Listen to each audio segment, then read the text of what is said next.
ಮನುಷ್ಯ ಕಚ್ಚಿದೆ. ಇದು ನೀವೇನು ಮಾಡಿದ್ರಿ ಅವ್ರನ್ನ? ಜಗಳ ಆಡ್ತಾ ಇದ್ರು, ತಡೆಯೋಕೆ ಹೋದೆ, ಜಗಳ ಮಾಡ್ಬೇಡಿ ಅಂತ. ಹಾಂ, ನನ್ನ ಕಚ್ಬಿಟ್ಟಿದ್ದಾರೆ. ಓಕೆ. ಅವ್ರು ಕುಡ್ದಿದ್ರಾ ಕಚ್ಚಬೇಕಾದ್ರೆ? ಓಕೆ. ಅವ್ರಿಗೆ ಲೈಕ್ ಏನಾದರೂ ಕಾಯಿಲೆ ಇದೆಯಾ? ಅವರು ನಾರ್ಮಲ್ ಹೆಲ್ದಿಯಾಗೇ ಇದ್ದಾರೆ. ಇಬ್ಬರು ಜಗಳ ಮಾಡೋರು ಇಬ್ಬರು ಚೆನ್ನಾಗಿದ್ದಾರೆ. ಡ್ರಗ್ಸ್ ಏನಾದರೂ ತಗೋತಾರೆ?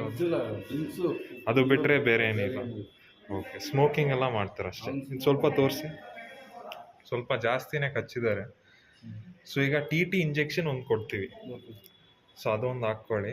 ರೇಬೀಸ್ ಇಂಜೆಕ್ಷನ್ ಏನು ಬೇಡ, ಯಾಕಂದರೆ ಅವ್ರಿಗೇನು ಕಾಯಿಲೆ ಇರಲಿಲ್ಲ ಅಲ್ಲ, ಚೆನ್ನಾಗೇ ಇದ್ರಲ್ಲ. ಓಕೆ. ಸೊ ಇಂಜೆಕ್ಷನ್ ಹಾಕಿದ್ರೆ ಚೆನ್ನಾಗಿರುತ್ತೆ. ಅದೇ ನನಗೆ ಗೊತ್ತಿಲ್ಲ, ನೋಡೋಕೆ ಚೆನ್ನಾಗ್ತಿತ್ತು. ಇಲ್ಲಾಂದರೆ ಅವ್ರಿಗೊಂದು ಬ್ಲಡ್ ಟೆಸ್ಟ್ ಮಾಡಿಸಿ. ಅದೇ ಅವ್ರನ್ನ ಕರ್ಕೊಂಡು ಬನ್ನಿ, ಒಂದು ಬ್ಲಡ್ ಟೆಸ್ಟ್ ಮಾಡಿಸಿ ವಿಕ್ಟೋರಿಯಲ್ಲಿ. ಅವ್ರಿಗೇನು ಕಾಯಿಲೆ ಇಲ್ಲ ಅಂದರೆ ನಿಮ್ಗೇನು ಆಗೋಲ್ಲ. ಬಟ್ ಅವ್ರಿಗೇನಾದ್ರು ಬ್ಲಡ್ಡಲ್ಲಿ ಕಾಯಿಲೆ ಇತ್ತಂದರೆ ಅದ್ರ ಪ್ರಕಾರ ನೀವು ಟ್ರೀಟ್ಮೆಂಟ್ ತೊಗೋಬೇಕಾಗುತ್ತೆ.